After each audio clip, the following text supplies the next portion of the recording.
Hi, I'm Robin. And I'm Chris. Together we're the Gen X couple.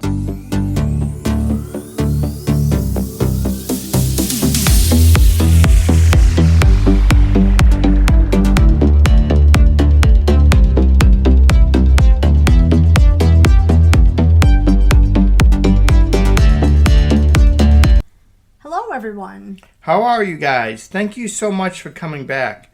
We appreciate you all. We sure do. Today we wanted to do something to help all you other Gen X parents out there. Actually, why limit it to Gen X parents? How about I say that this is geared towards anyone over the age of 35? If you're like me, you may have seen that meme that says, I genuinely have no idea what anyone under the age of 30 is saying anymore.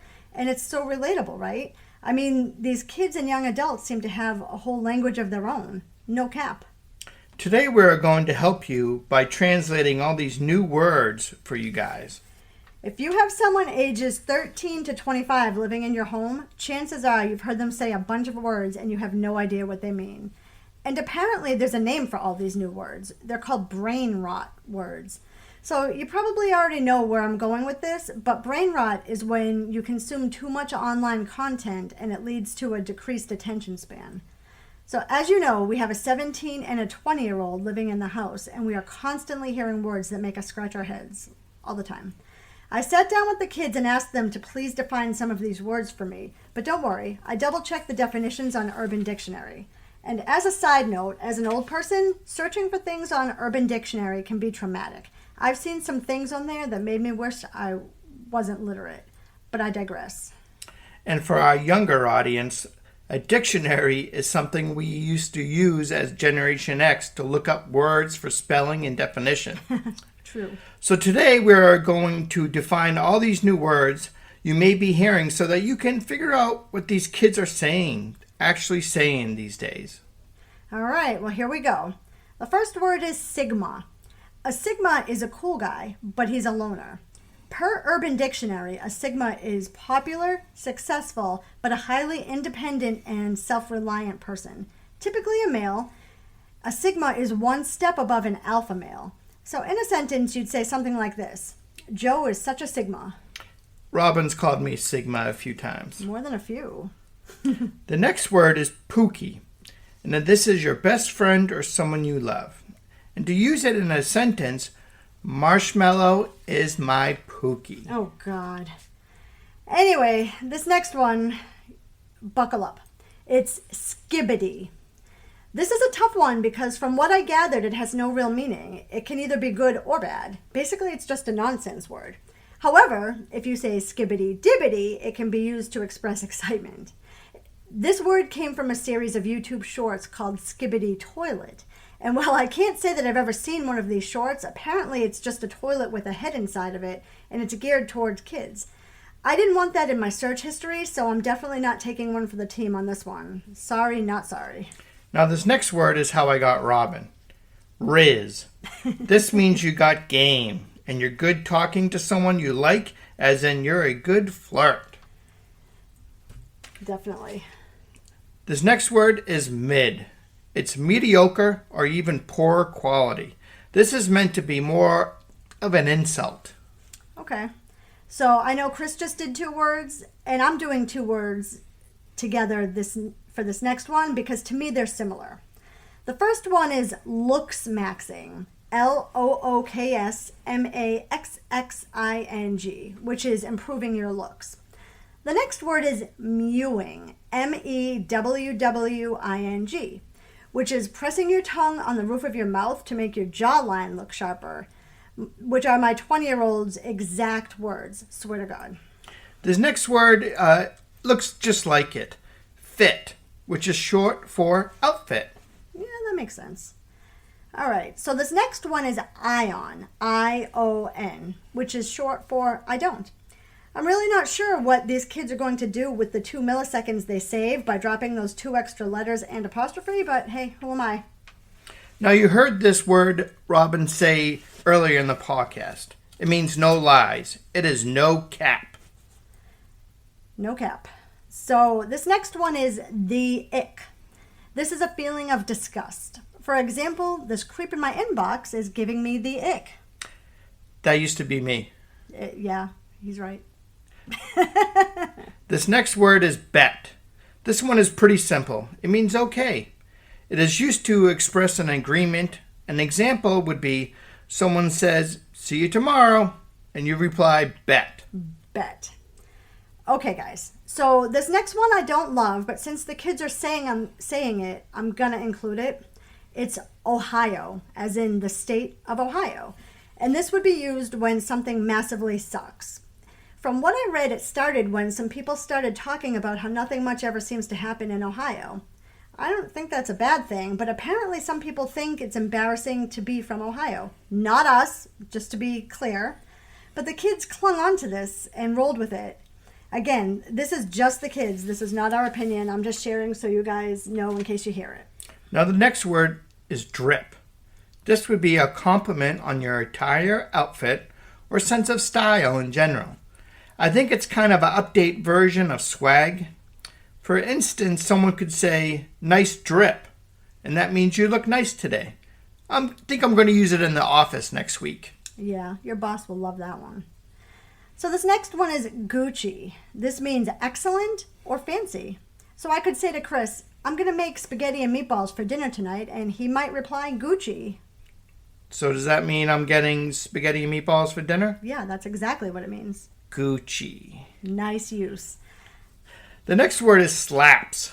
This is often used to describe something good.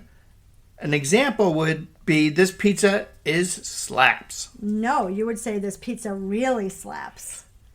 That's Pizza. my Generation X not understanding.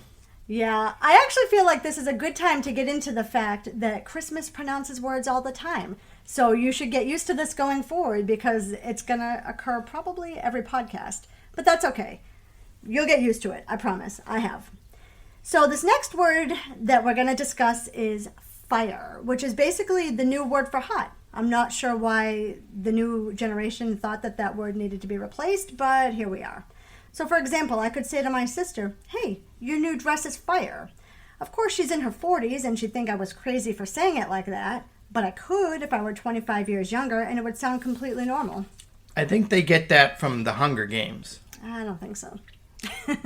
The next word, dip, means to leave. Pretty self-explanatory. Yeah. So this next word is finna, F-I-N-N-A, which means I'm going to or I'm fixing to. So to use it in a sentence, I might say I'm finna go to Dunkin' Donuts, but I promise you I will never say it like that, so don't worry. Hot take is a controversial opinion. Okay, I think I knew that one.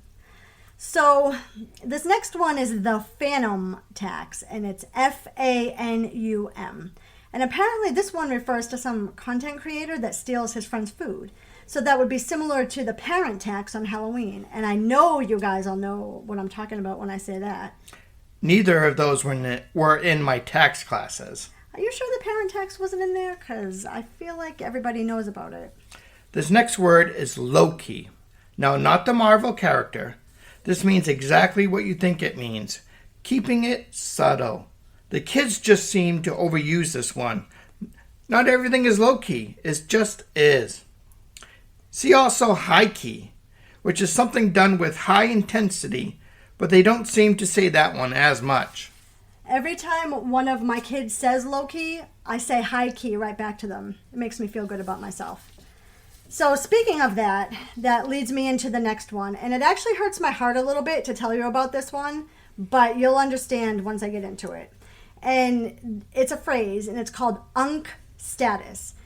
I've seen it spelled UNC and UNK, so I'm not sure which is correct. It probably doesn't even matter. But basically, UNC status is old people saying old people things. You have to say stuff old people say to qualify for UNC status. So like if I said, "Word up, I'm officially UNC status." This is another one that speaks for itself. Sus, which is short for suspicious. Okay. The next one is delulu, which means crazy or delusional. Now, I understand this next word because I was a little bit of a gamer back in my day, mostly Game Boy. But this one is NPC. This is short for non-player character. It originated from the gaming culture, and as short is Someone who doesn't really think for themselves, or their behavior is really predictable. It's essentially someone who blends into the black background. I know a few people like that.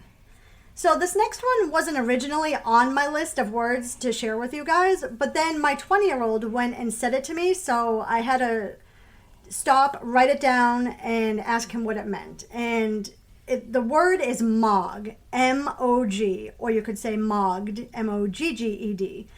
And what it means is to be significantly more attractive than someone or something. Mogging is part of that looks maxing trend that I mentioned a few minutes ago. And in case you already forgot, that's where someone focuses on improving their appearance. Basically, mogging is one-upping someone in terms of physical appearance. Phew, we made it.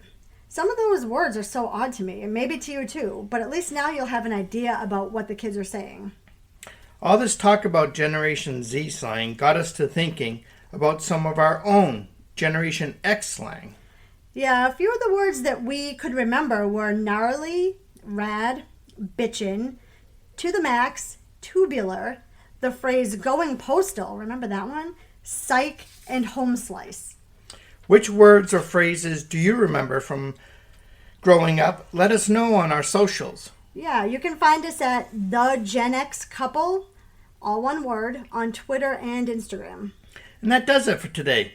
We hope you enjoyed learning some of the slang words the kids are using these days. Thank you so much for listening. And if you thought this was awesome, be sure to tell your friends and come back every Thursday for new episodes.